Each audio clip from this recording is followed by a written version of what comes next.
বাংলাদেশের সবচেয়ে সুন্দরতম জেলা হলো বান্দরবন। এই সম্বন্ধে জানে না খুব কম সংখ্যক লোকই আছে। ভ্রমণ পিপাসু মানুষদের মতো আমরাও সেই কাতারেই পড়ি।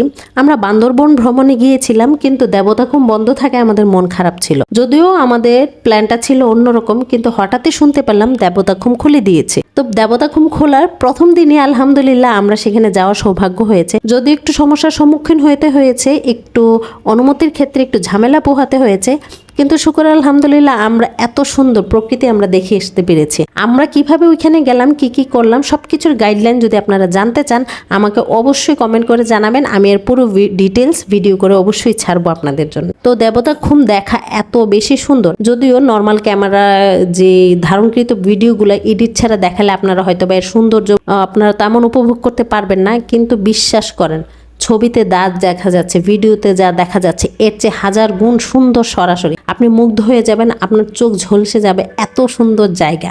মাশাল্লাহ, এই জায়গাটার মধ্যে কেমন একটা নিস্তব্ধতা, কেমন একটা সৌন্দর্য আপনাকে যে টানবে আপনি বিশ্বাসই করতে পারবেন না। আশা করি ইনশাল্লাহ বান্দরবনের বাকি যে স্পটগুলো অনেক বেশি সুন্দর বন্ধ করে দেওয়া হয়েছে তা সবগুলোই এক এক করে খুলে দেওয়া হবে। আমরা সবাই মিলে শান্তিপূর্ণভাবে সেখানে যাব এবং তাদের যারা স্থানীয় তাদের ডিস্টার্ব করব না। আজকে এই পর্যন্ত, আল্লাহ হাফেজ।